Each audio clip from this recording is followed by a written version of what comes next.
now is very organized. So a long time ago, we used to think of kids sitting in a basement trying to attack website, and I think a few movies are yet to catch on that, where you still find they still portray some young guys, some talented whiz kids sitting behind. But the reality on the ground is that it has really grown. It has really metamorphosized in such a manner that people are well organized. They are able to plan. They take a lot of time to be able to understand the organization, whether it's a banking institution or whatever institution it is. They're able to understand and find out what are the weaknesses. How can we be able to penetrate that organization? Can we talk to an insider there? So you find a lot of that channels, they're able to do that. And coupled with the weaknesses that are already exposed on these systems, because they contain vulnerabilities that can be exploited. So that becomes one of the biggest work that we are concerned with, to be able to identify this type of attacks. And maybe just another statistics that probably the C have been doing around this one is that in the first quarter of the year, we had around 11 million attacks targeting various institutions. So you can see that it's actually a 10% growth over a similar period last year.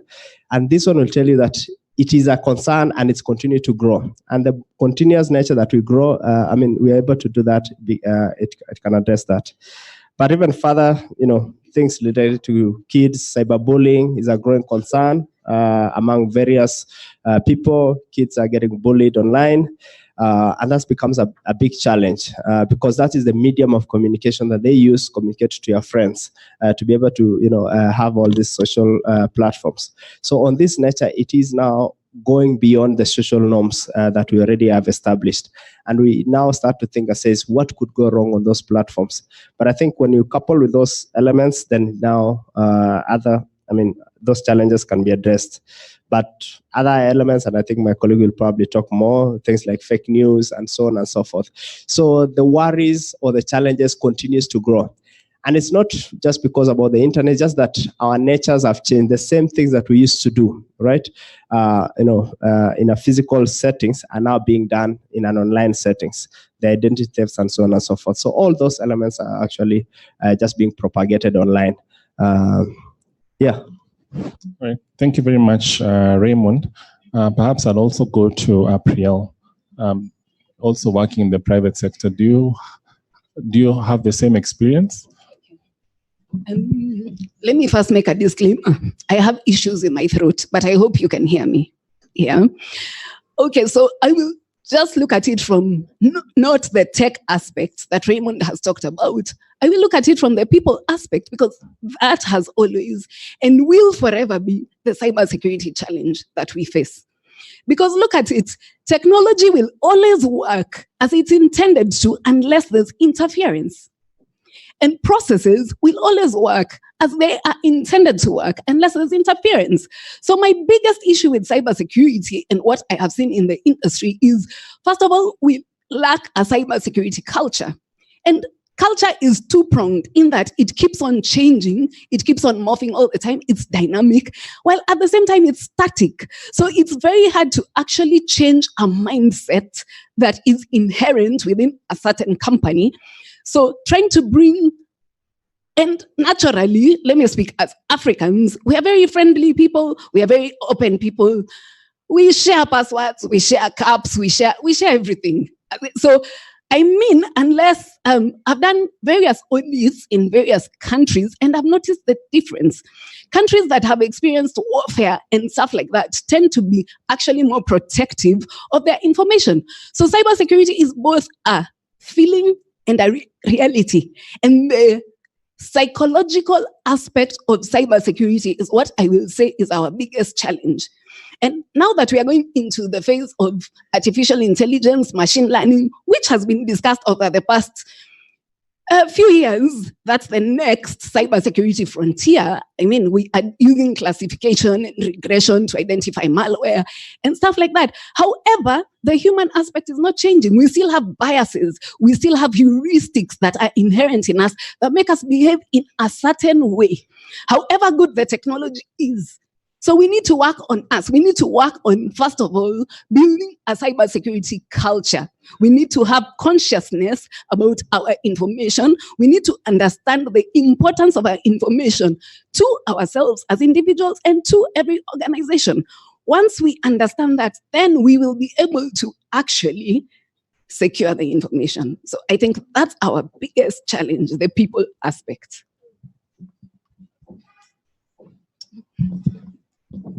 Thank you very much. You raise very interesting things about, people and culture, and it's not the systems. Before I come to Shital, I'd like to hear from, Joseph.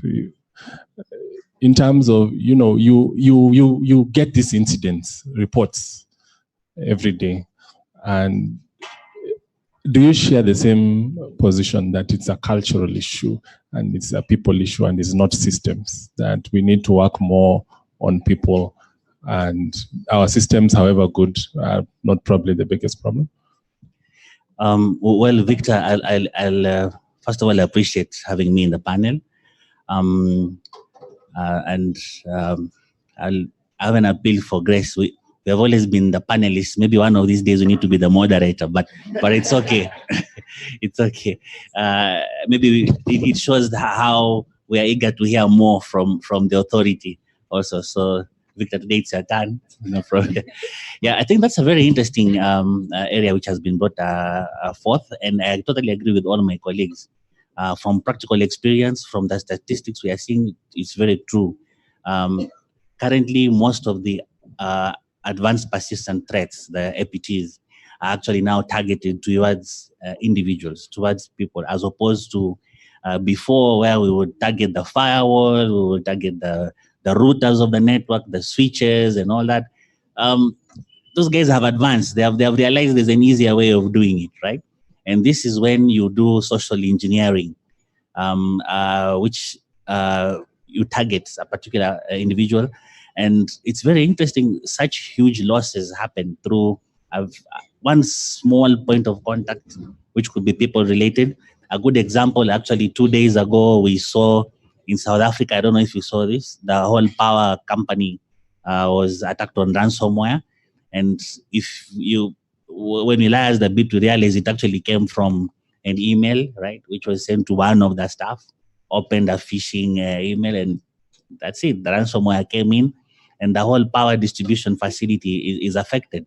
We have also seen, when you go to technologies now, even Internet of Things, these gadgets we buy, the small gadgets here and there, and they're connected to the network. It's good, yes, they're connected, but how safe are they? There's an attack which was done in US, I think about 4 or 5 months ago, where the attackers used IP cameras, right, for those cameras, CCTV cameras, as zombies to do DDoS attacks on targeted institutions. Now, you see, at the personal level, at home, you are thinking you are securing your home environment by putting a CCTV camera, but unfortunately, again, it can still be an exposure which can be used together with so many other millions of similar devices to target an attack on a particular intended target. So that's very true. And as we are advancing in technology, day by day on our phones, we have various applications. We are developing new applications which we are using on our mobile phone devices and also on mobile internet devices, which unfortunately, I don't blame the developers, but we like to develop quickly and sell without necessarily doing some effort on research and technology to see how safe is this product that I'm actually giving out. So at the end of the day, indeed, the individual is the most vulnerable now. And most attacks are targeted through there. And most APT groups, APT, I mean advanced persistent threat groups, are now targeting people. Yes.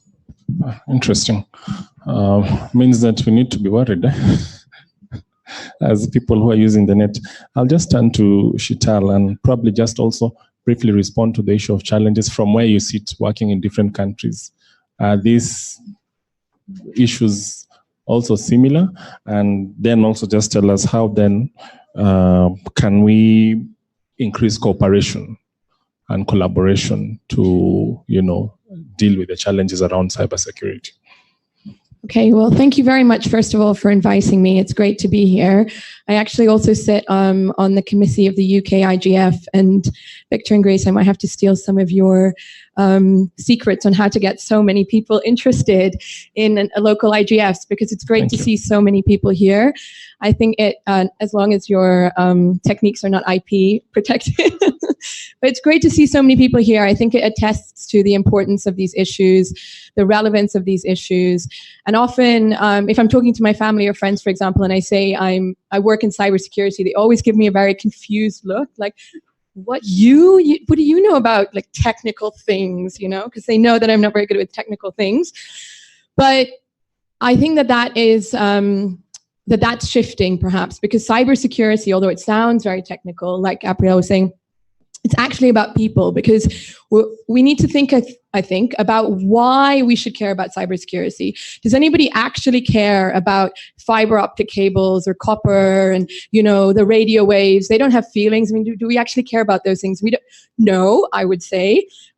We care about them because they're so integral to our security, because those, I think, to get poetic, those waves are like our voices. Those copper cables are our eyes and our feet and our ability to access information, to share information. So really, at the end of the day, cybersecurity is about people.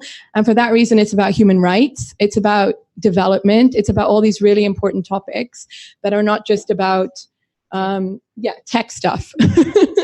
Of course, I think it's very important not to conflate a wide range of issues into cybersecurity, because that risks securitizing or making certain issues around content, for example, security issues, which can then lead to these conversations being siloed in specific spaces where only law enforcement or military defense agencies, our actors, can take part. And that's a risk. But we do need to see the connection between these different issues, I think, because otherwise we risk seeing cybersecurity as something separate from human rights and the sustainable development agenda. And it shouldn't be, because primarily it just isn't. So I think one of the things that we're seeing globally is unfortunately a trend towards what I've just spoken to, which is a narrowing of the spaces where these issues are being discussed. And because cybersecurity is a team effort and requires the private sector and requires state actors, it requires civil society, requires the engineers and the technical community to come together. That's a dangerous trend. And it is great to be in spaces like this where discussions are open to everyone. And I think we need to be pushing for that to be the case with a whole set of cybersecurity issues, whether it's cybercrime, whether it's about the technical standards, and processes as well, like the development of national cybersecurity strategies and legislation should be open, inclusive, and transparent, and shouldn't be closed to only a few actors, because, as I said, we are all relevant stakeholders in these discussions. So what I would like to see, which hopefully these kind of discussions will get us closer to a space where cybersecurity is not a means to an end. It's not a means to itself, rather, but it's a means to furthering social, economic, and political development. That's what it should be. And I think the UN Sustainable Development Goals, the 17 goals, are a good framework to work towards. We should be trying to use digital technologies to achieve those. And secure digital technologies are really essential to that. So just a couple things to illustrate what I mean about securitization, which are worrying trends. There continues to be a backlash against strong encryption or end-to-end encryption. There are recently, I don't know if you're familiar with, but the Five Eyes, as they're known, which are 5 governments, issued a statement about how important it is to be able for governments to be able to access information and break through encrypted technology, which is really worrying because as technologists and device developers have been saying for many years, if you create a backdoor for one person, then you create a backdoor for someone else, i.e. a criminal. That's the way the internet works. And so we have to find other ways that will not compromise people's privacy and security to address issues related to crime. Another example is the hoarding of vulnerabilities. So because we are human beings and human beings are the ones who create technology, obviously there will always be issues. There will always be mistakes in the development of technology. And those vulnerabilities which were behind, for example, WannaCry or NotPetya, which were these massive hacks, are real security issues. And they all start with a mistake that a developer made at some point in their coding or development of some software. Now, what's happening is that those vulnerabilities are in some cases being weaponized or being used as capabilities by state actors, like traditional weapons. And that's also a concern. So there needs to be more transparency around the use of vulnerabilities by state actors, because they can be used by malicious actors, including criminals. And that compromises all our safety and security. So these conversations need to be opened up to more people. And although there is quite a lot of commitment through statements that governments, for example, make and other actors make as well to the multi-stakeholder approach, I think we really need to see more implementation of that. And I'm happy to talk about a couple of the processes that we're following at GPD at the global level, which are relevant to cybersecurity. But thank you. All right, thank you very much, Sheetal. I'd go to the President of the Republic of Isaka. Sheetal spoke about a number of things that are very important. And you lead an organization of cybersecurity experts. Are their eyes also focusing on these issues? And how are you as an organization working to ensure that there's more collaboration to respond to the emerging threats in terms of either the capacity or the training or collaboration with other stakeholders to ensure that there's better cybersecurity in the country? Yeah, so it's pretty interesting when you talk about collaboration. How I look at it is that, having forums like this where you start off and understand what are our biggest challenges as an industry, as a country, and how do we able to address those kind of ways. So, we have this nice forum here. We have Visaka and all the other bodies, professional bodies that are seeking to empower professionals who can be able to address these challenges, because the reality is that it is here, right? And we must be able to, step up our games and be able to address them. And we can address them in multiple ways. In some situations, we might have to work on local solutions, because in this age, everybody is unique in their own way. And we must also start to think and say, even beyond as a country, how can we work as industry groups? So the financial sector have a unique challenge in terms of, their main challenge is, cybercrime and those kind of activities. So having an industry settings that can work under an umbrella body that is neutral and can be trusted by all these other, units within that kind of an environment. Looking at also government perspective says, what are the unique challenges that we see from governance perspective? Biggest element is on privacy of data that is being collected all across. Can we be able to have a governance structure so that it may not have to wait for the laws that are out there? We can just say, for example, every time I come to a hotel like this, how much information should the guards collect at the entrance, right? Because that is the information that can be misused by these malicious actors. Can we be able to have, the rules that people can abide by? And we're able to set it across and try to cascade it. And we're looking at also other, elements. Zan was talking about the attack on the Johannesburg power company. And now you can realize that even the perpetrators are trying to have unique attack methods for different industries, right? So these are critical infrastructures that a lot of people are just thinking that, how can we attack them? So from government, from law enforcement, we have the issue of terrorism. So it can be, it's actually, moving across from the physical attacks to hotels to try to cripple critical infrastructure, telecommunication network. So I'm glad we had Safaricom here, but you can imagine a critical infrastructure like M-Pesa, for example, a downtime of a day or a week, right? Is it something that as an organization, as a country, can we be able to survive those kind of things? So those unique challenges on this critical infrastructure can now be addressed in a manner that, sort of governance structures in terms of some bit of regulatory guidelines of how these activities are being set up.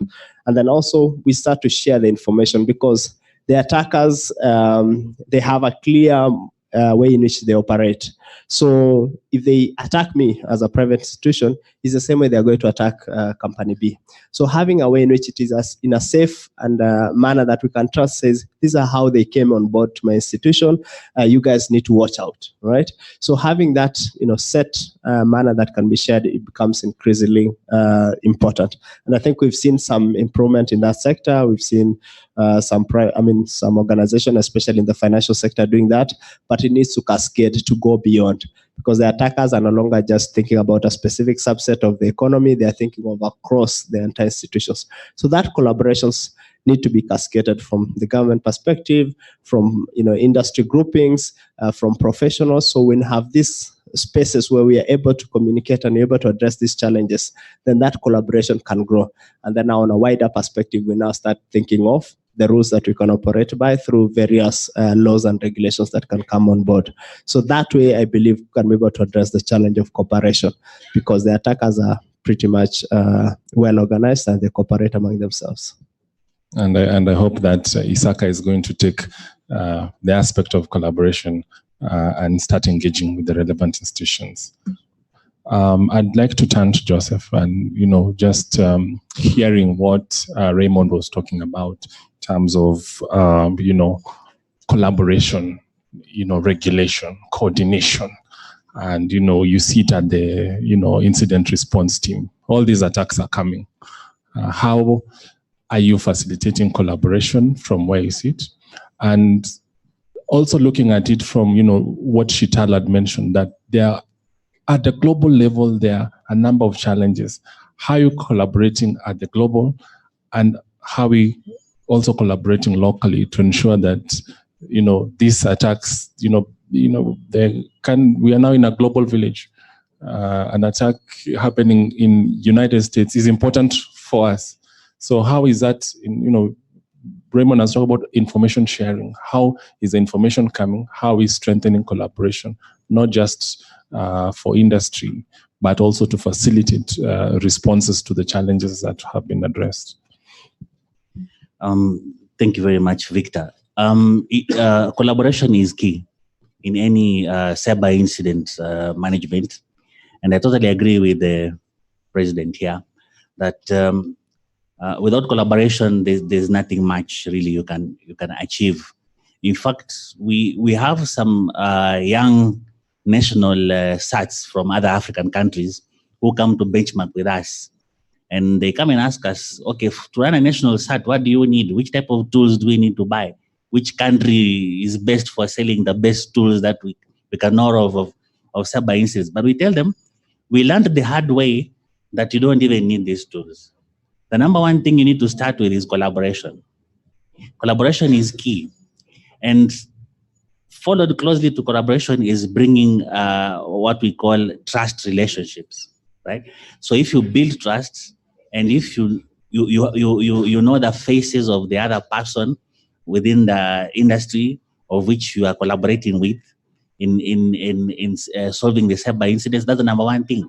So you can actually run a SAT without even having a single tool, but having proper collaboration. If I know the president, I know his direct contact line. I think it's the red hotline. I will call him whenever I have issues that I know ISACA has great interest on, or if it is the telco industry, or if it is the banking sector. It's very key. Collaboration is actually very key. And most importantly also is building trust. So at the SAT, what do we do about this? First of all, we have identified most of the local critical infrastructures that we have in Kenya. And as rightly put by the president, we have, of course, the financial sectors. We have the telecommunication sector. We have the various critical infrastructures that we now have, especially in transport. It has really grown. Now you see we have trains, You know what happened to the Boeings. I don't want to mention much about that. And among other, the aviation sector, power sector. So whenever we pick these incidences happening from other countries, they assist us to identify which are the critical information infrastructures in Kenya that we need to have constant collaboration with. So what we do, we create contacts there. We look for the security persons per se who are managing the security of these areas. And then we have what we call the National KSAT Cybersecurity Committee, which meets every quarterly, every year. And we sit down all these stakeholders and we look back the quarter and see how it has been for our country. And then we also compare with other countries and see what challenges have been faced here and there. And then more importantly now, we look at the proactive measures of how we can prepare ourselves, mitigate ourselves, and for many future such incidences happening in Kenya.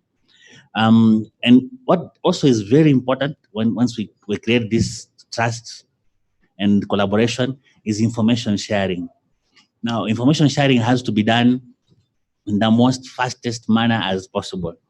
And like what my colleague Shital was saying, that in the event there's an incident, governments or the national side needs to have structures of announcing it and mentioning it to as many people as possible through information sharing of how to mitigate on some simple attacks we get. For example, like when we had the WannaCry, the WannaCry attack was huge and it hit many other countries big time. In Kenya, the impact was much, much less. Why? Because there was proper information sharing, which was shared in good time. And mostly what we were informing people, if you recall, was before you do anything, please take a backup so that in the event your systems are encrypted, you are able to restore, isn't it? So these are some of the basic information sharing that is very key in any incident handling environment. I will stay with you briefly in terms of, because one of the things you're saying is that you actually don't need anything, you just need contacts. In which case then, what is the place of regulation and technical measures? Okay, regulation and technical measures is key. As you know, in Kenya right now, we have the Kenya Information Communications Act, which has been there for a while, and it has been enhanced, I think, more than twice, or if not thrice now. Initially, we were just talking about electronic transactions. We realized, no, cybersecurity is key. So we started getting deeper and deeper. Last year we did the Computer Misuse and Cybercrimes Act, which now had more deeper offenses and more deeper penalties related to the various latest trends we are seeing of what is being perpetrated as incidents in the cyberspace. So regulation is key. It gives backup, especially to law enforcement, so that they're able to do their job. At the end of the day, we may not like law enforcement so much because they arrest people and take them to jail. But on the other hand, one thing we need to know is that not all of us are good people with good intentions. There are some of us who are just out to harass others. And the best way to deal with such a person is to arrest them a bit and put them somewhere in seclusion so that they can be able to make it. Let me not say much. But I leave that for you to. So it's key. It's key that we need also to empower our law enforcement as much as maybe, but the only empowerment they have is the regulations, the laws, what they can now take to court and give it digital evidence, for example, in court, which is admissible in court. We need to encourage them on the chain of custody processes. Yeah, nowadays it's in Kenya, at least digital evidence can be accepted up to some level. Before it wasn't. So you find if a crime is done through the digital environment, the courts before wouldn't recognize it at all and would be done. But now at least you could find. But unfortunately, I have a concern, and this is a personal one, not from the authority, and that is most of our laws are really being diluted. The Computer Misuse and Cybercrimes Act has about 26 sections which are being contested. For one reason or the other now, since the law was enacted last year up to now, it has not really taken off. The one and only remaining law that's now the law enforcement rely on so much, that is the Kenya Information Communication Act, is also continuously being diluted. Like I think yesterday there was a ruling by Justice Okwang to suspend Section 84D. Now this 84D section is what the law enforcement really relied on, in some of these known incidences that are known to be. I know that there could be some which are not deserving, but at least that's why do we have lawyers? I mean, the lawyers are now there to decide if it's on or off. But as more and more of these sections gets removed, then we realize day and day we don't have much regulation to enforce. All right, thank you very much, April. I saw you nodding in agreement. Based on our work, and then I will come to Shita. In your practice, do you feel that the law supports you, or is there a gap in the law? And if at all we were to have laws, then what kind of laws would help and to support what kind of things, like, Okay. Let me just say this in support of my colleague. The law is very important in enforcing cybersecurity practices. However, with all due respect, I think the penalties that were specified, like for example, in the Cyber Crimes Act, are not commensurate with the actual incidents. They're very minimal. I think they're very lax.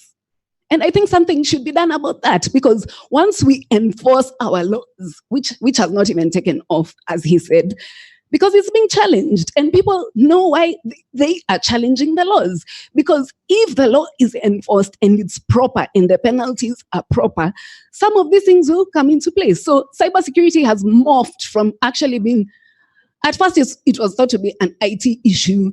Then we correctly got back to it being a business issue. And now it has become a compliance and regulatory issue with good purpose. Why? Because when we look at information is critical for any nation's stability and growth. I mean, we are information. You and I sitting here the other day were giving all our information for the Huduma number.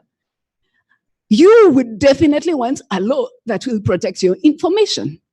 And it's critical that collaboration is key and is considered, because we have different stakeholders who have different interests, and we must all sit down at the table and actually agree on how we are going to actually protect this information that is very critical to the functioning of our nation, to the functioning of our corporates, and to you as an individual. And just to stray from that, on the collaboration aspect, I've been waiting for my colleagues here to talk about something very important. A study was done, and it was revealed that the cybersecurity professional shortage is going to hit 2 million globally by 2020.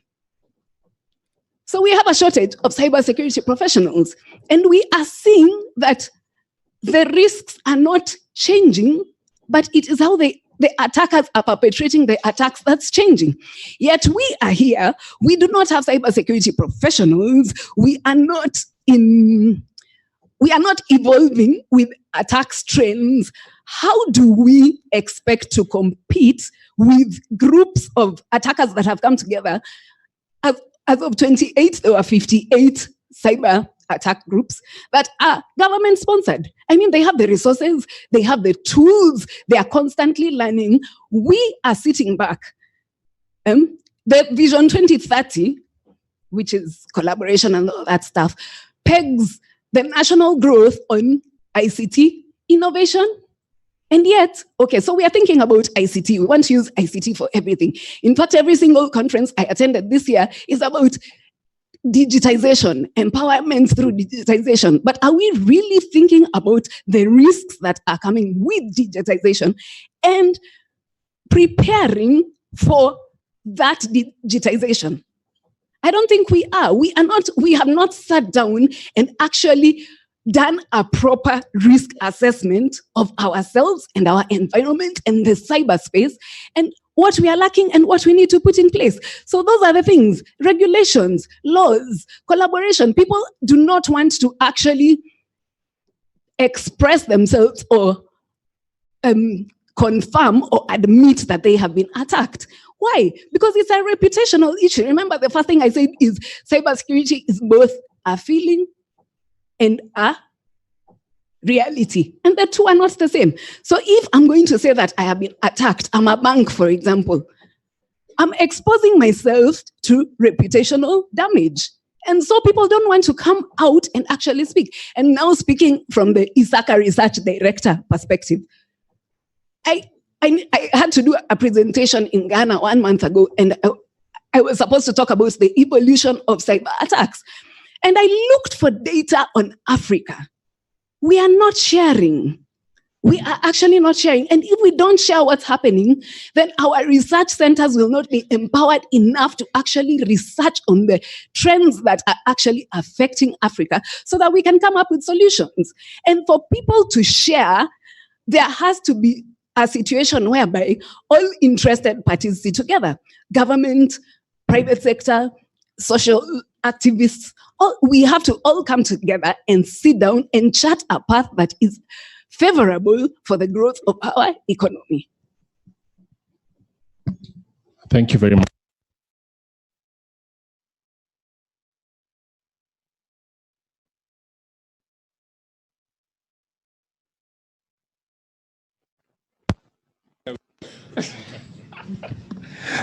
Thank you. That's very interesting. I mean, you raise very interesting issues about what we need to do, and a number of issues, and that have caught my eye.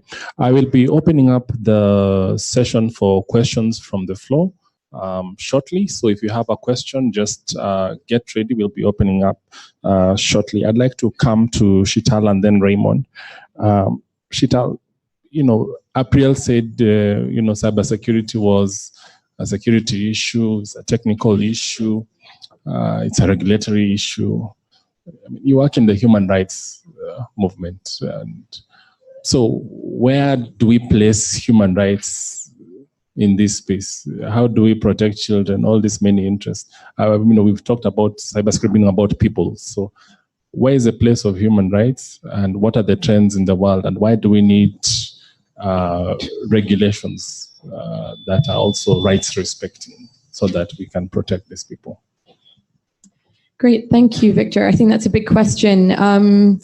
When you ask what is the place of human rights, as a human rights defender and working for a human rights organization, I would say the place of human rights is the rock and the foundation of any regulation or any response, because it's really about seeing regulation not as an end in and of itself, but as a means, like I said earlier, to getting to a society which we want to live in, which provides opportunities for people, which allows people to live in a free and secure way. So that's really the point of it all. We don't just have the technologies because they're shiny and interesting. We actually want them to be useful and to be devices to promote and protect our rights, and to be able to live in a world we want to live in, basically. So I would say that the human rights framework, the international human rights framework, provides a really good basis to be and a reference for the regulatory responses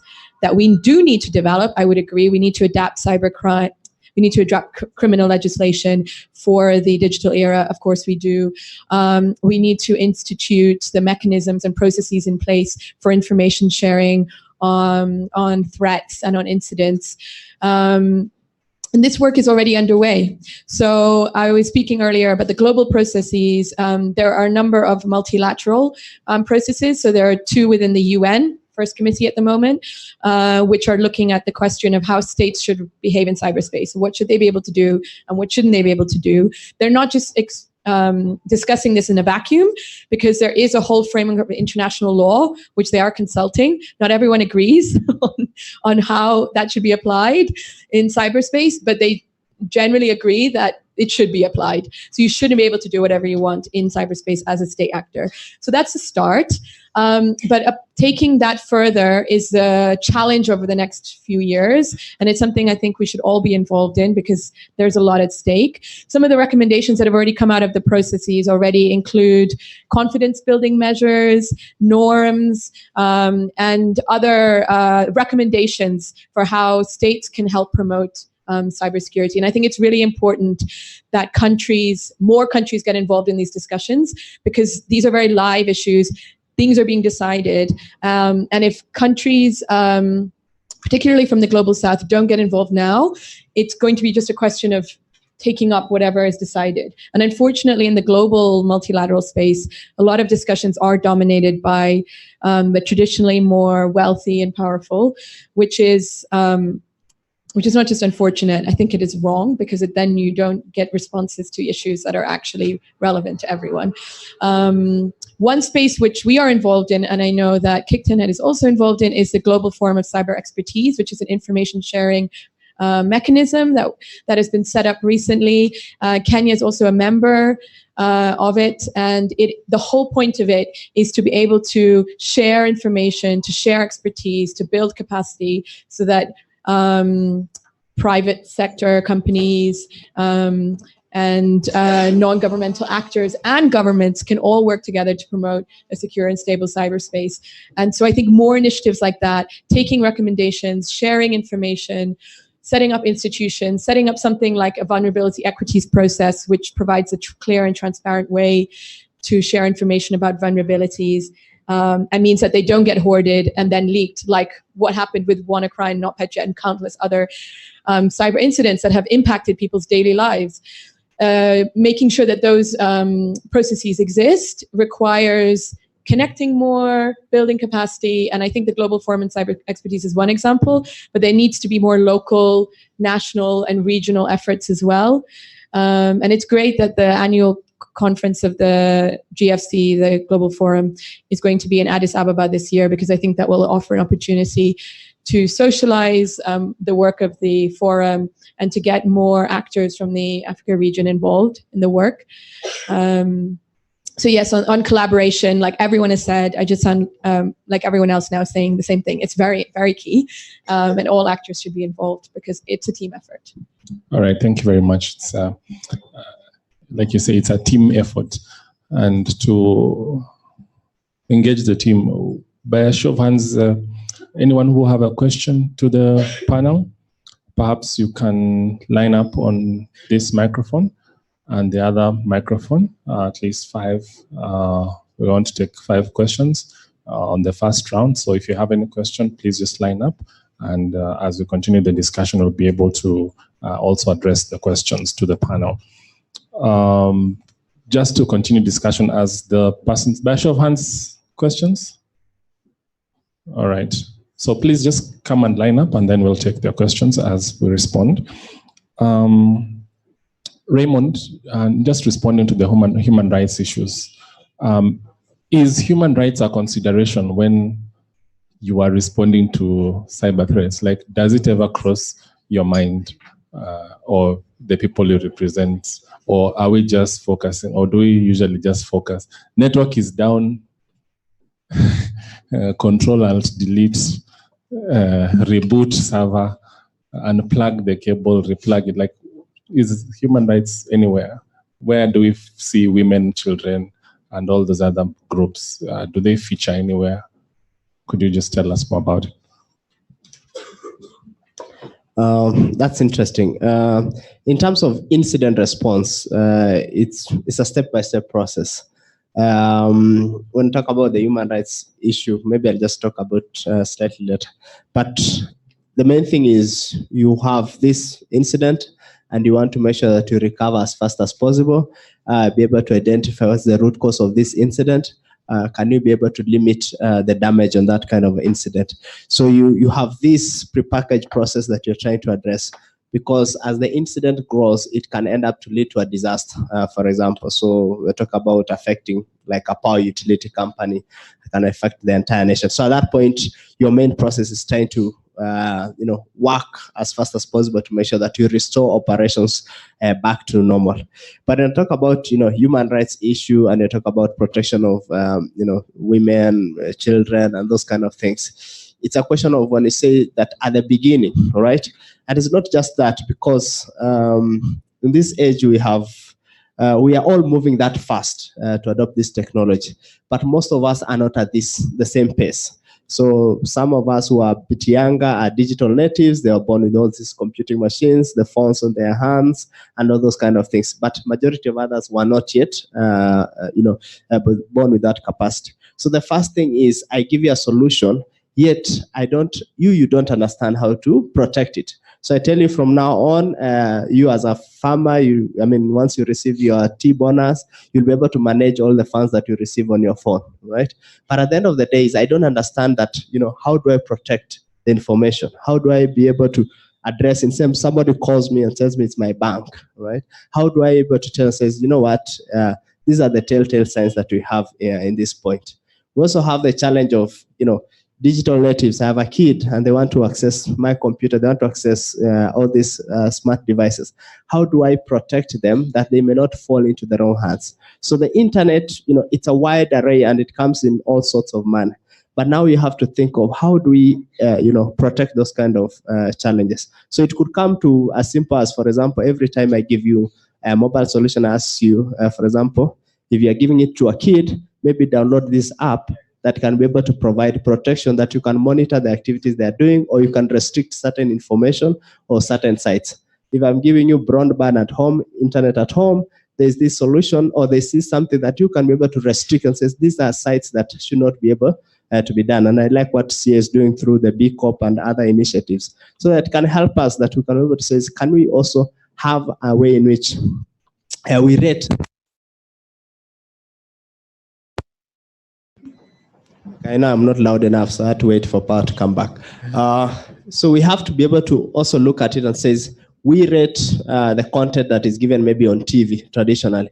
But in this case, do we have a best practice of rating content online, right? So every website, can we be able to say, there should be some certain ways in which says this one is rated for adults, which is okay. But now if I'm able to have that rating clearly given, or in fact, even for applications for apps, so that if I give my kid who is 10 years old a phone, then every time they want to download something and it is written that you can only download if you're 10 and above, it becomes very easy. Things like social media, how young are people joining them? So we have the global practice that is 13 and above, and that is probably set based on an American context. But here in Kenya, we probably should be able to have a limit that says how if our kids is this age, can they be able to access social media or Facebook, all those kind of things, because those are the limits that we should be able to set it up as it were. Yeah, so I think those are some of the things that we should be able to consider when you are talking about human rights and protection of vulnerable groups, which not necessarily just women and kids, but also some of our parents who are also do not understand this technology, but they have to use it on a day-to-day basis. But they should be able to be informed of how to protect them, and we don't just go on a selling spree and then we forget to be able to give them an awareness and a training on how to be able to protect themselves while using these kind of devices. Thank you very much for those wonderful contributions. You raise very important issues about, what is the role of parents and, users themselves in terms of taking care of themselves first, even before the SATs and all these other groups come in. Because, a couple of years ago, when we were growing up, the saying was, mtoto akililia wembe, mpe nini? Mpe nini? Siku hizi mtoto akilia mpe nini? iPhone, sindio? So we need to start thinking, what are we giving to the kids? And they are going to be in the other room. They're also discussing the issues, and in the afternoon they'll be here to also come and share their concerns relating to technology and cybersecurity and data and all these things that we are discussing. The Youth IGF is going on. But as we continue the discussion, I'd like to open the floor for questions. Please keep it brief. Ask, if you want to direct it to the specific member of the panel, you can indicate who, identify yourself, and then ask your question. We'll also have questions from the online, people viewing from online. We will take them after the batch of the questions. So please ask your question. Hi, everyone. My name is JP. My question is there a way to integrate human-centered design in either a policy part, like the multi-stakeholder participation? These are requirements by the government that you have to do that. And then is there a way to integrate it in designing the solutions that come out, like either the Duma number? Because if you sit with someone from government and CSOs, no one will say that the intention is to harm human beings. They'll always have good stuff, like, yeah, want to do this, want to help you access services. So the intentions theoretically are all good, but implementation and the approach is what's missing. Like I said in the morning, the painting the dark. But if we know that the bit with the problem is that part of the human being, like you keep saying, it's a psychological issue, it's all this. And we have a methodology to start working from the human being, the citizen, the child, the woman who's being harassed online. We have this methodology. Is there a way to make this a requirement that if we're going to implement this solution for citizens or for people, that we start with these citizens that we think are affected? Thank you. I don't know if it's clear. So you can touch on it. You can also touch on it based on the human rights and what you spoke about. All right. Next question. Okay, so this is Paul Mushene for the record, and this question is to any member of the panel. So I have a concern about the protection of critical infrastructure, especially from the threats of non-state actors. So let's give an example. Supposing Al-Shabaab, which has caused destruction in this country, decides to get its hands on malware. They are changing their tactics from conventional to now cyber. And they attack maybe the power grid or maybe the telecommunications or the airport. How prepared is maybe the private sector and the government in this country to actually address such a scenario? And in the event it comes, it's able to mitigate such a disaster. Thank you. Thank you. Next person. Thank you, Bob, for the record. Maybe two quick questions to the panel. Any of the panelists can take this.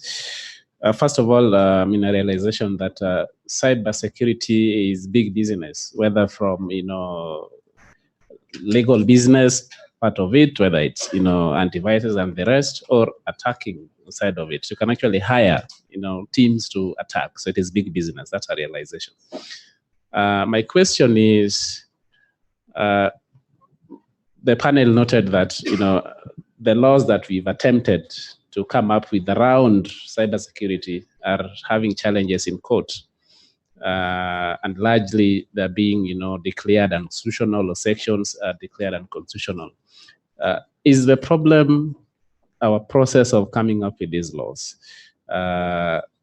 And specifically, when these laws are being crafted, does it matter who is in the room, when it is crafted, and how we go through the process of coming up with the whole law? So is the process the problem? And secondly, today we have anti-corruption courts, isn't it? Or labor courts, or commercial courts. So in essence, you can say we have, kind of specialized courts when something is considered serious enough. Does the panel think that it is time to have, cyber specialized courts? We have one in China today. If it's about precedents, if it's about best practice, China is known for other things, but today they have a specialized cyber security court. Does the panel think that we are at a time that this should be done in Africa, if not in Kenya? Thank you. All right, thank you. Last but not least. Hello, everyone. My name is Margaret Mongi, a member of KIGF and Association of Media Women in Kenya. My question is directed to April, and I would want her to engage us or explain to us how we can come up with proper cybersecurity culture, so in order to combat cybersecurity crimes? Thank you. Thank you very much.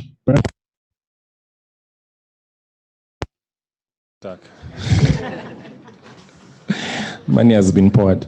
I mean, that's how the shutdowns happen. So, Barak, do you have any questions from the remote moderator? Yes, we have a number of remote questions. Athena, if you can move to the mic. We can just take 2 or 3 questions maximum. The remote questions.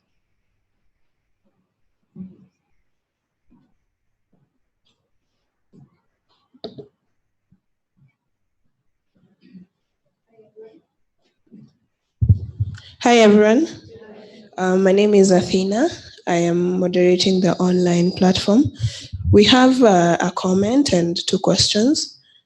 The first one is from Mwendwa Kivuva, and she says that there is a narrative that has been perpetrated by cybersecurity experts for a while now that we don't have enough cybersecurity professionals in Kenya, and that narrative should not be debunked.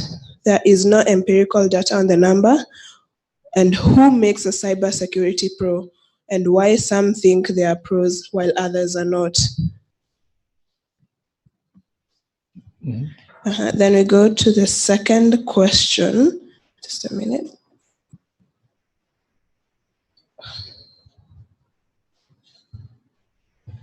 This one is by Internet Society. My question would be about incentives like bug bounties and whether they could be extended to the wider public. For example, kudos for reporting phishing or rebates for changing IoT default passwords. And the final one is there is a narrative. There is a narrative that is perpetrated. Why do we think that thousands of students leaving our colleges are not pros, yet we have seen some of them being involved in hacking banks?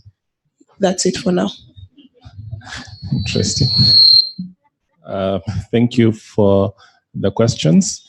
I think we'll just give everyone an opportunity to respond, at least quickly in 2 minutes, just to give feedback into the questions. I know some of them are detailed, but if you have a response to any question, because they were not directed at any specific individual, although some of them we know where they lie. So April, I'll start with you as the mic goes towards Joseph. Okay, I'll start with the question that was directed at me specifically.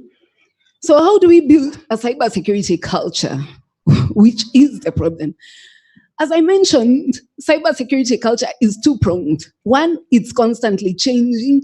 2, it has this ability to be stubbornly static. Okay, and what is cybersecurity culture? Maybe we should start from there. These are the norms, the values, the behaviors. Basically, cybersecurity culture defines the organization's personality. The first thing that we need to do to change cybersecurity culture is, number 1, engage and extend the awareness. I'm going to say this. I always say this, and sometimes I get challenged, but it's a fact. A lot of people still do not understand what information security and cybersecurity is all about. And that's the truth. And as long as we don't understand, and cybersecurity culture is something that is driven from the top, it's a cybersecurity governance issue. So we must create awareness. We must create an understanding of how important our information is. We must understand our information life cycles all through from creation to destruction. Only then can we be able to secure them. So if we don't understand what our information is, we don't understand, yes, we are in companies, we carry out daily activities and processes, but we have not gotten to the point where we are linking the company's process with the information. Information makes 80% of corporate assets. There's no company that would run without information. Be it a hospital, be it a bank, you're looking at people's bank accounts, that is your information. If you're looking at patients' data, that is your information. That is what makes the company run and thrive. So the culture aspect has to be driven from the top, because it's values, and the inherent values and the way, the inherent values, the knowledge that we have actually drives our behavior. How do we respond? It's an intellectual thing. Let me say that. It's an intellectual thing, and we have to change that. The other thing that we need to do, someone asked, how do we engage technology, human-computer interaction to sort out our cybersecurity issues? Because we have to. Fine, it's a people problem, but we are seeing, as I mentioned, artificial intelligence, machine learning, data analytics. We are now able to actually study the cybersecurity culture of a company and be able to predict how the cybersecurity posture will look a few years from now. Interestingly, that question is actually what I'm researching on for my doctorate, which I'm yet to start. I'll start at some point. But that's my research. It's about how to integrate artificial intelligence and machine learning to build conscious cybersecurity cultures and to empower the human aspect of cybersecurity. So that's, in a nutshell, two things: security governance, interaction of humans and computers.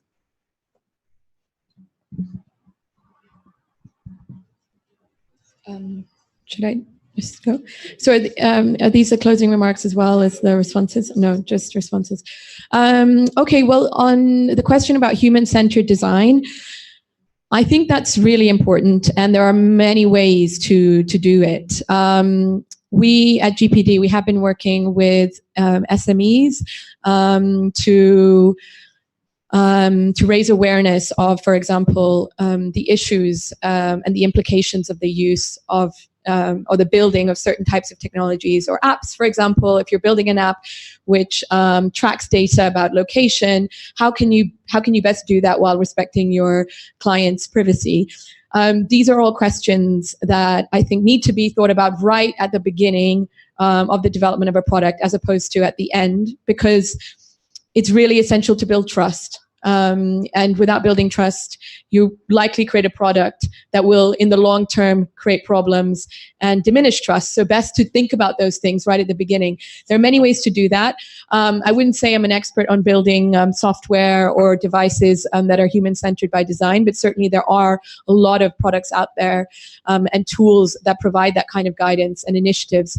So it's worth looking for those and thinking about that right at the beginning, building it into the product design. But I would say also that it's not enough, because as we've seen, I think you just need to turn on the news to see self-regulation is not enough. What we also need is proper regulatory frameworks that are human rights respecting, in order to address issues related to technologies. And one example is around privacy.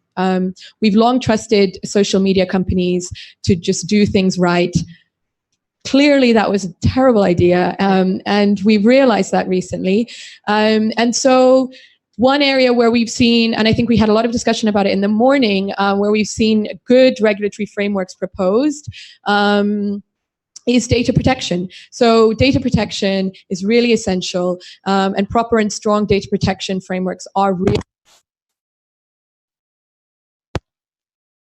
So I'll keep going, and that's where you can rely on a software developer, an app developer, to do the right thing, to provide their customers with choices, but they might not. I mean, they could, but they might not.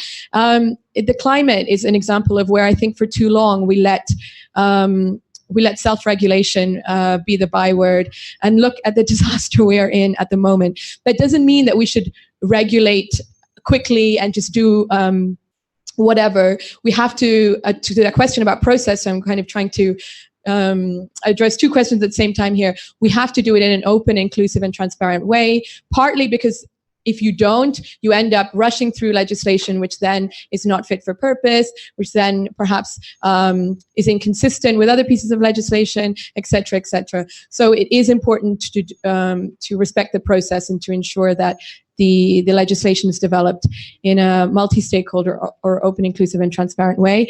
And then on the question about critical infrastructure, those are huge challenges, I don't know whether the critical infrastructure in this country, and I know my colleagues here are much better placed to answer that question, is able to withstand threats from non-state actors. But certainly building the defenses and ensuring that critical infrastructure is protected is a really important area for resources to be driven to.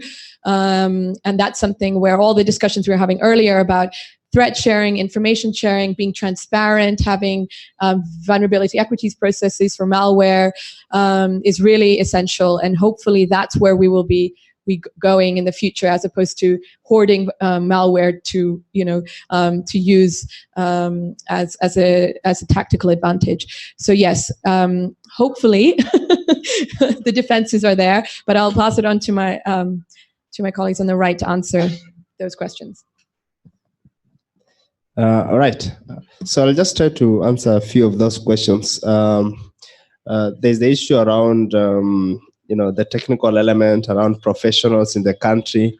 And there's somebody who said that now we have very local attackers, right? So we create local malware. So that tells you that our technical skills are really on the higher side. And then there's also somebody saying we should debunk the myth that we don't have enough professionals in the country. And that, I think I agree to it to some extent, because number one, we have a very big unemployment challenge here in the country. We have very many bright young people with all the computer science and whatever degrees that are out there, and yet they are not really in productive environment. I think in my company a few days ago, we just advertised for a certain position. It was limited release, but you could find so many people really applying to it. So you could see that the skills are really out there. We have quite a lot of people. The process, of course, of mentoring them and training them until they achieve marketable skills is a different matter. But the thing is that we have quite a number of people, and probably they do not get the right channels to be able to address that element. So yes, we do, and we need to enhance that capability to be able to provide local solutions. Internet Society is asking about bug bounty. What do you mean by a bug bounty? A bug bounty is essentially a situation where an organization will be able to pay you in case you find any vulnerabilities or weaknesses in their software solution. So Facebook can pay you if you find any weaknesses on the Facebook platform. Now, it's something that is essentially done for a mature organization, in the sense that you have already been able to follow steps that you've secured your system such that you are a bit more confident. And now somebody out there can try and poke holes and find any weaknesses because you believe you've taken certain steps. So it's more of a maturity process. In most organizations, they are not yet confident they have reached that maturity level. But as you continue to grow, I think it's an element that should be considered. Questions relating to laws. It's an interesting discussions, and I want to just throw a few questions here because number one, we have very good constitutions that gives a lot of freedom in terms of questions of how our laws are formulated, and if you have any questions, you go to court. Most of it are stopped. So it's a good advantage that we have, but also it's a challenge because a lot of when you talk about everybody being in consensus of a certain clause, it takes time for it to move. So in the morning, the Senate was talking about quite a number of data protection bills. They started, I think the last one was actually almost 8 years ago, right? And it doesn't move. But in reality, you realize that you want to have something start, and then you continue iterating and improving on that, okay?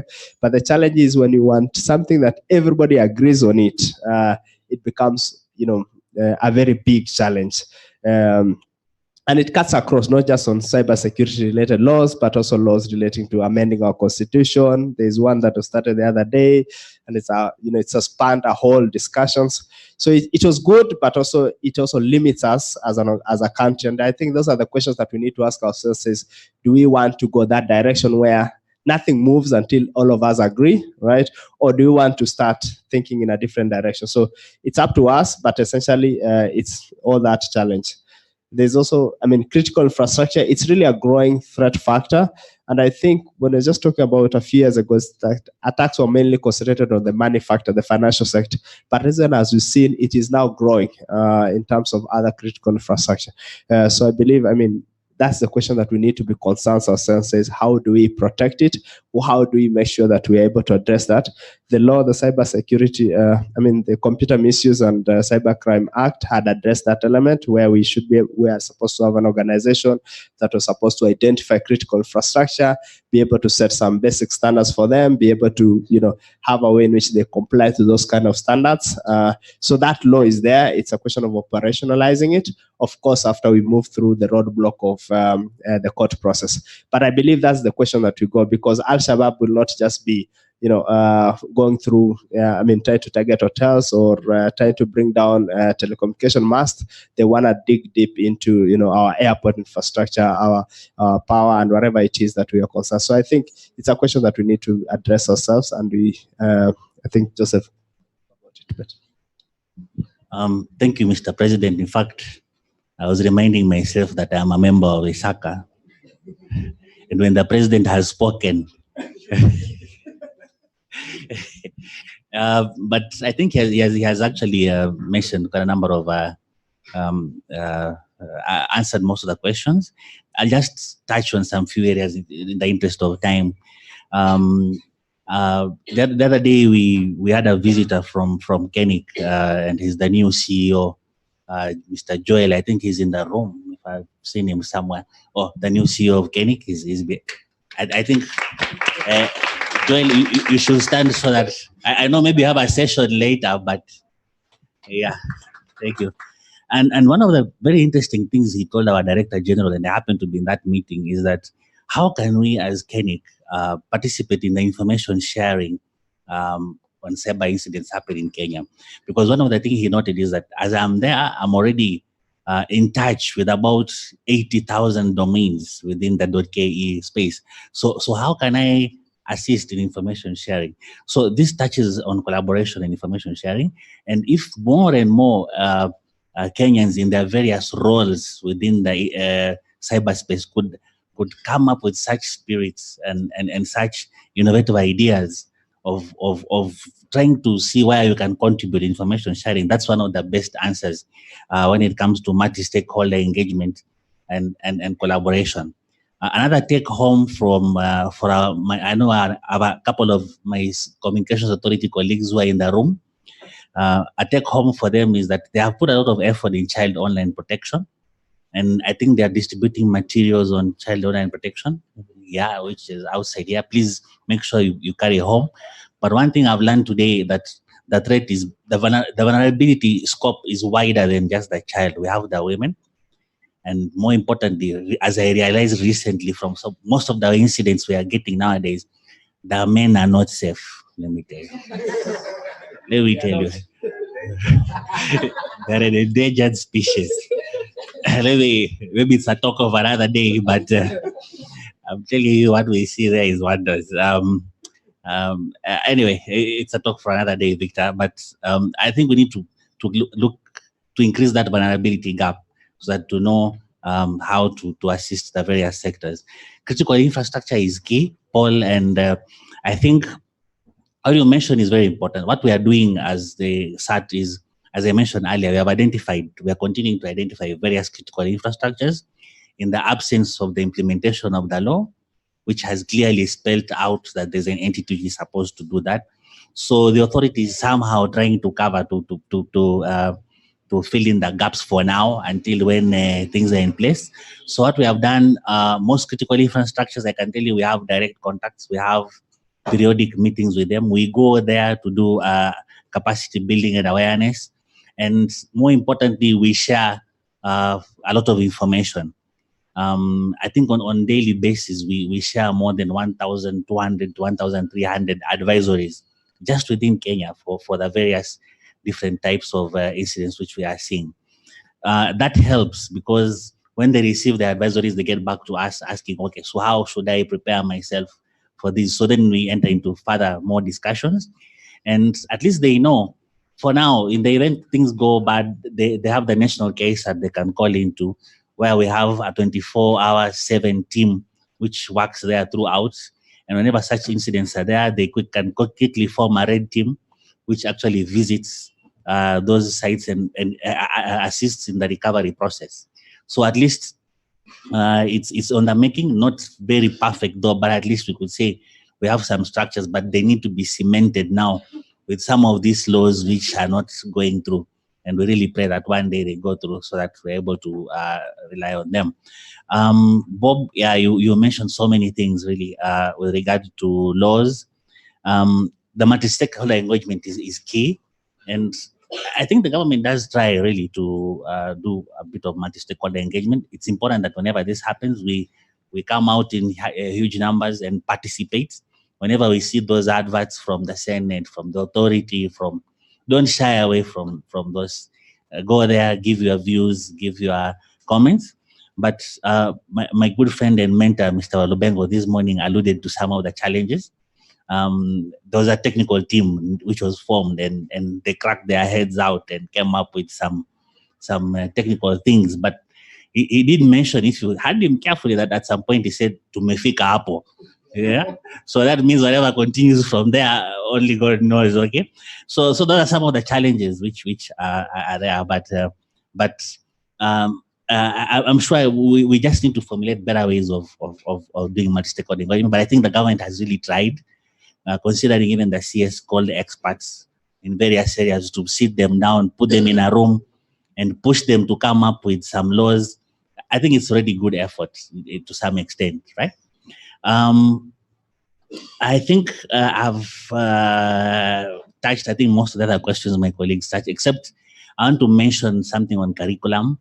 It's very key. You've had the new education minister crying a lot about curriculum, and we need to build curriculum on cybersecurity. And I don't know, maybe next year in the next KIGF, we'll have a session just on academia, or maybe it's already there, I don't know, discussing how we can build curriculum on information security and curriculum in our various local universities.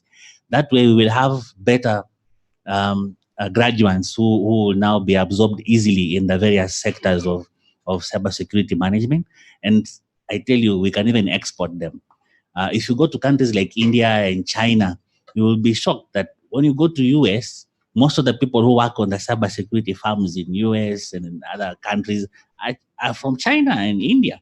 Why can Kenya not be part of the statistics? And if we can export, I'm telling you, we will be able to expose our people, and they will be able to come back from the diaspora with inputs into building our curriculums. More importantly, I would like to mention and make it clear that in cybersecurity, it's more of passion, as opposed to you find actually. I have a team really in the search, and I know some of them are here. They'll forgive me for this, but I can tell some of them maybe don't have degrees, but the capacity they have in incident handling and in building applications, in building those scripts and malware reverse engineering is just enormous. And they could still be in university right now. Some of them will shock you. The degrees they are doing are not even related to cybersecurity. So it's more of passion, really. And what we really need to build in Kenyans is that passion. That this is an area which you can go. I mean, look at Bill Gates. I didn't think he did do university. Yeah, and so look at Bob Collymore, among others. So it's actually more of passion. We need to build that passion, encourage each other more. And it starts small. It starts by you having access to your computer or your phone, Googling a bit, or searching the internet a bit, and you start getting interesting things there, which you can actually build. As there are communities out there which are very ready to share information and to build information on how to build yourself to be a serious computer ethical hacker or a serious cybersecurity expert. Thank you.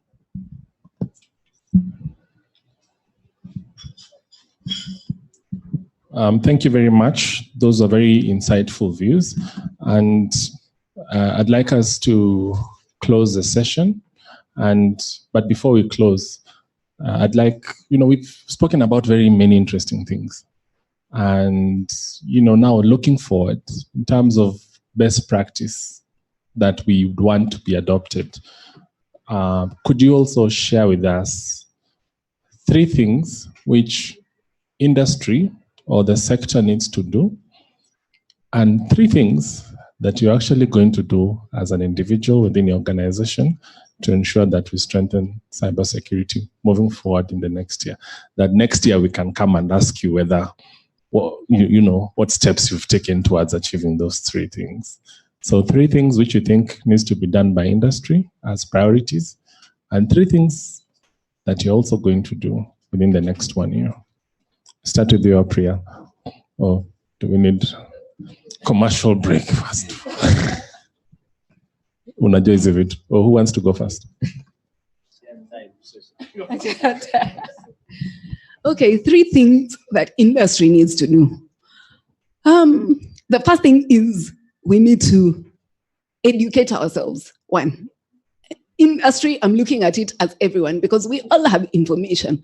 So we've seen that the government has done their part, or they're doing their part. We also have a part to play. So let's take a proactive approach to learning about information security and how important it is.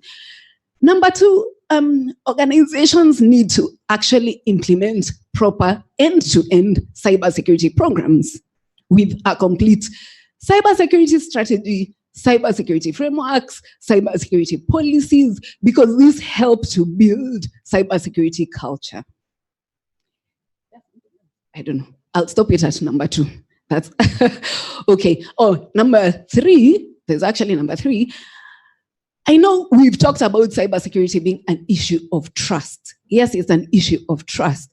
But we also need to be willing to engage and collaborate with each other, because only then can we actually identify the cybersecurity risks and threats that affect us specifically as Africa.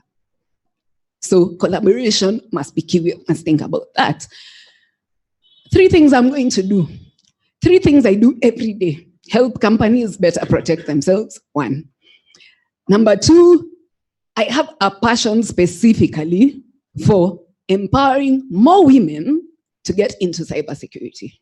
So I'm going to seek out my friend from Communications Authority. Please, I'm going to work with you henceforth, because it's specific. I specifically have a target towards women in cybersecurity, because sometimes women tend to think that these STEM fields are not for them. And yet you'll realize that women are very good, especially in social engineering. You said men are under attack. Women are experts in social engineering. So that's the second thing I'm going to do. The third thing I'm going to do is to keep pushing, keep engaging, continue being a cybersecurity ambassador. When I was applying for my doctorate, I said the one thing I want to be is to be the voice of cybersecurity women in Africa.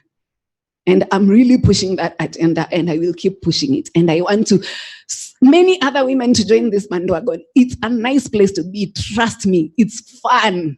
It's very nice when you can actually see what's happening on the network, when people approach you and you can actually understand the information and try to help them understand their information and basically just be a solution to a problem. It is a nice thing. It feels good.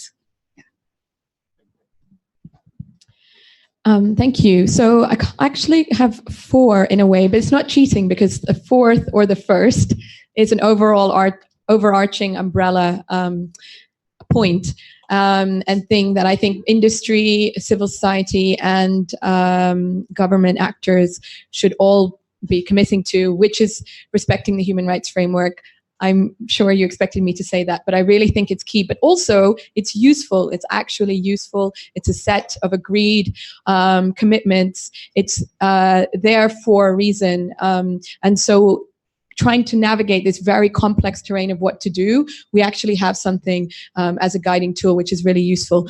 So I think that's an overarching point. And then the three things that I think industry should commit to, and government, all actors, in fact, and we will continue to try to do, is transparency first, collaboration, and more diversity. So on transparency, I think this is really key when it comes to cybersecurity. Sharing information around threats is one thing, so that's kind of more technical, but also sharing information around, for example, what practices are being undertaken to address certain issues.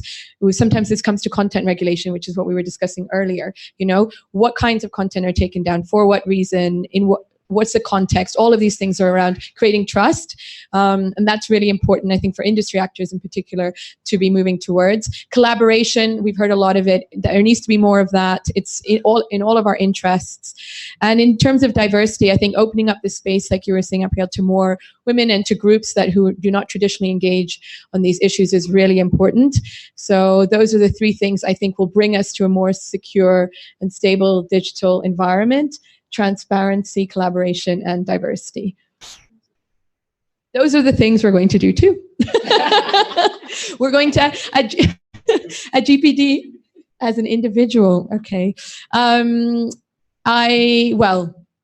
Within my own job, a lot of it is about promoting more diversity and opening up spaces.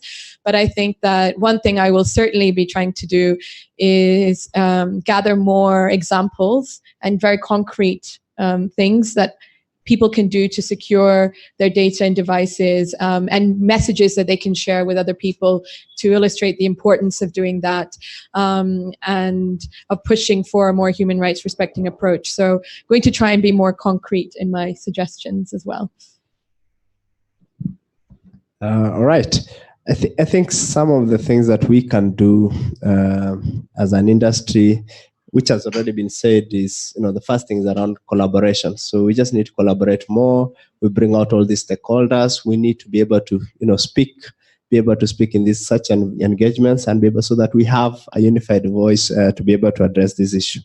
We also need to think about, governance, laws, regulations. We need to keep pushing these items, because they are able to have a way in which we can be able to all operate, right?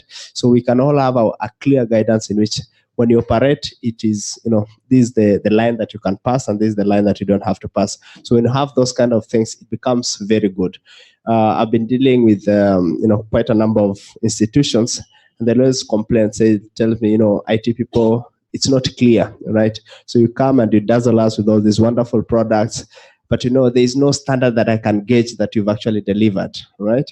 So it becomes very hard for you to be, held accountable. But we need to be able to have, those guidelines. We've seen, partial implementations. For example, CBK is in the forefront of, setting some guidelines for banks, payment service providers, and so on and so forth. But we need to go across, the entire institution. We need to go to critical infrastructure, telecoms. We need to go, hotels, all those kind of elements needs to be covered in such kind of regulations and governance framework. We need to continuously, preach the message of, awareness of culture. Our culture as Africans is trust, okay? But the reality is that we need to be able to know that we cannot trust on our digital platforms. Look at the issue of Facebook. You trust them, you give them too much information, they give it to somebody else. I know there are Facebook people here. Okay, there's a whole video, on the internet around the same. But you can see the penalties are coming on fast and strong. $5 billion as a penalty for privacy concerns, because it ends up leaking out to the wrong institution. I know it's been talked about America, the UK, but even Cambridge Analytica was also evolved locally. And you see, those are the challenges that we have as an institutions that we have. Curriculum is also important, and I think But the biggest element I want to tell our people, ours, is that we need to focus more on data, right? So data scientists, data analytics, that's really key, skills that will be needed for the future, because everything we have to crunch this data. We have to have those algorithms for protection, for new business ideas as well. As myself, and first of all, as an institution, I think Salam, where I head, mainly, we just need to research on local solutions to the local problems, so that we are at the forefront to make sure that the cybersecurity services and solution is up to standard and addresses the local need. But individually, I think also mentorship is really important. April is going to mentor women. I think I'll try to mentor young men. There's too much pressure on some of these young men, and sometimes it might be to their detriment, right? There's so much expectations, but the reality is it takes time to build, to achieve all those elements, and they need to understand that, let me take the entire process. Let me not try the shortcut, because it can. When I have these skills, it is easy for somebody to misuse my skills to commit a crime or something like that.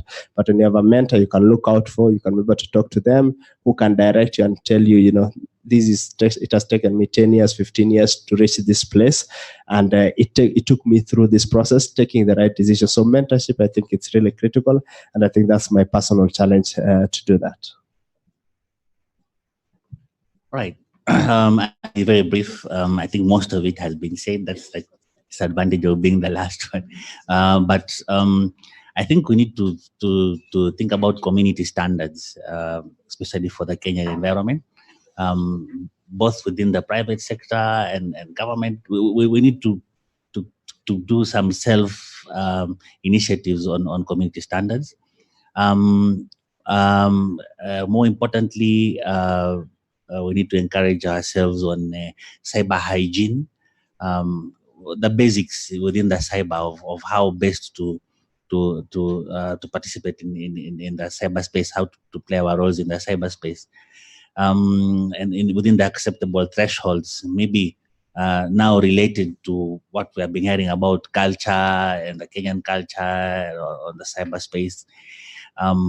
More importantly, I think, and this is a special plea to KIGF, we need to start protecting our laws, the few laws which we have.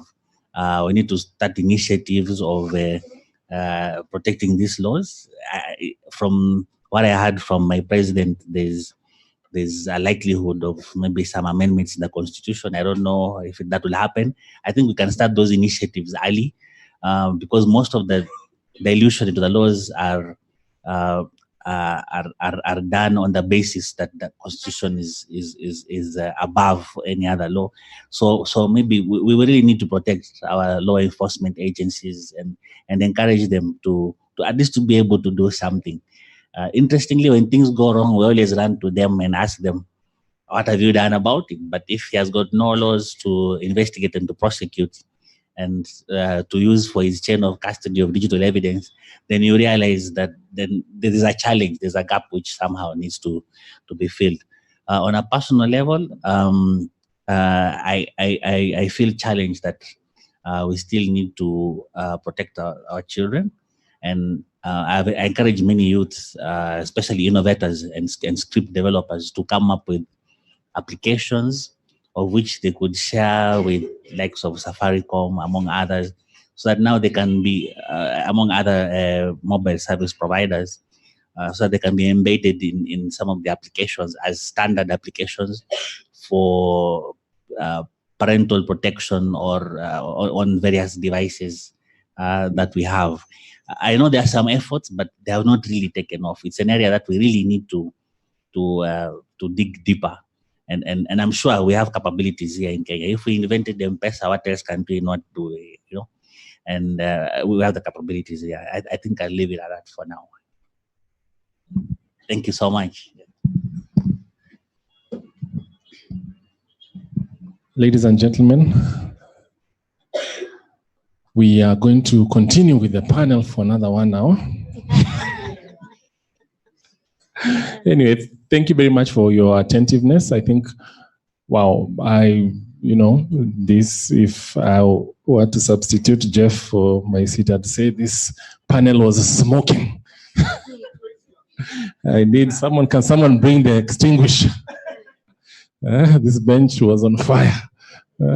I think they've raised very, very interesting issues for us to consider in the coming 1 year, not only as within our individual capacities, but also within our respective roles in the sector, in what we do, and with the people we work with, highlighting things that we need to keep our eyes on moving forward, to continue engaging, to collaborate. As you're aware, our theme for the event is, one vision, one country, one internet. And that can only happen when there is collaboration.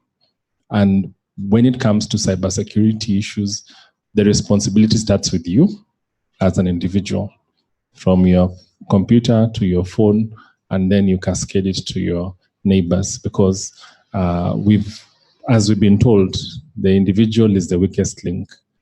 Devices will always do what they are told. But if they are told the right thing, they will always do the right thing, because as a lawyer, we respect rules, but sometimes we bend them. The thing about computers is that they follow instructions to the letter, which is very different from us as human beings. So thank you very much. Let's give a round of applause for the panel. Thank you very much, Joseph. Makofi yake. Thank you very much, April. And of course, Shital, all the way from London. And last but not least, His Excellency.